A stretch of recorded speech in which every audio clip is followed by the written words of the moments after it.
Hey guys, it's Michael Jagmin from A Skylit Drive, and I wanted to share some bullying stories with you guys. I know there's a lot of you kids out there who think that you might be the only ones who are going through this because of how bad it can be. But I wanted you to know that there's plenty of us just like you who go through this kind of stuff every day, even after high school. The majority of it probably stems from them not really understanding who you are. That's exactly what happened to me. I grew up in a small town in Jackson Hole, Wyoming, so nobody understood what I was doing. I was, wearing tight clothing and, dyeing my hair and all this stuff. So, everybody looked at me like I was, all that they could really think was that I was probably gay or something, which, of course, there's nothing wrong with that, but to them there was. And to them, I was doing something wrong and offensive to them. So every day I got it from all the jock cool kids and everything, and we had genuine rednecks there who just took out everything on someone like me. And there was literally not very many people who looked like me at my school. I would always go to SoCal for spring breaks and stuff, and I started getting into the whole hardcore music scene, and all of those styles rubbed off onto me.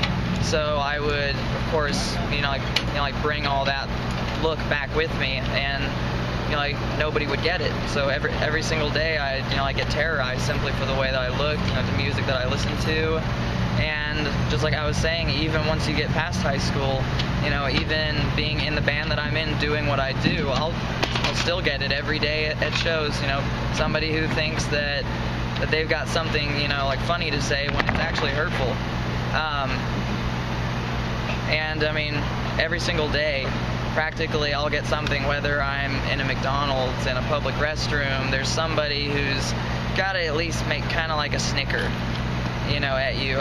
Even if they're not saying something, it's still, the looks that they can give. It's still the fact that I can't just do, whatever I want to do. I can't look the way that I want to look without them feeling like I'm intruding on their space. And then I'll see somebody come in with just, average looking dude. They don't even, bat an eyelash at him. But for some reason, because I'm wearing a leather jacket and because I straighten longer hair, that I'm somebody that's odd and I'm somebody who should be gawked at. But I think that it's important for anyone, who does feel empowered, to be different or to bring something new into their life, to not be afraid to do it. What's most important is that, whatever you want to do, I think that it's important that you just do it. And if there's people who are going to be mocking you and making fun of you, it's simply because they're scared, and it's simply because they don't understand why you're doing it, and because they clearly don't have the guts to do it themselves. It's a lot easier to make fun of someone than to reinvent yourself and be something bigger and be something, larger than everyone around you. It's proof that, no matter how much you get bullied, you can still get somewhere in life. It's always, this standard thing that they'll put in movies that, the dorky kid in school is the one who ends up being a millionaire. When sometimes it isn't, to that great of extents. But, you will see that, the artistic ones and so on, the ones who weren't out partying every night are the ones who, majority of the time, get somewhere.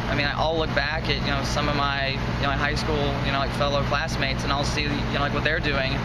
Two of them who weren't, big partiers are, Olympic gold medalists. And some have, branched off into, their own, music scenes. And then some of them who were, the really, quiet kids are now, the cool ones back home.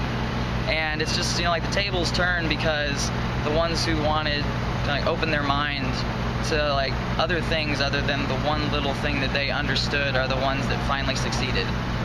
And if anybody's ever afraid to, branch out and try to succeed at something different, all that they've got to do is stick with it.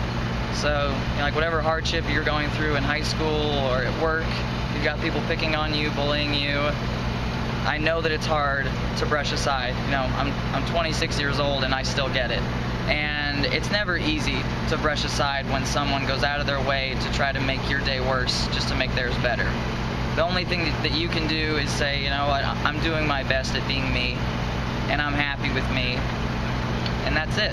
And just be happy with the person that you want to be, not what they want you to be.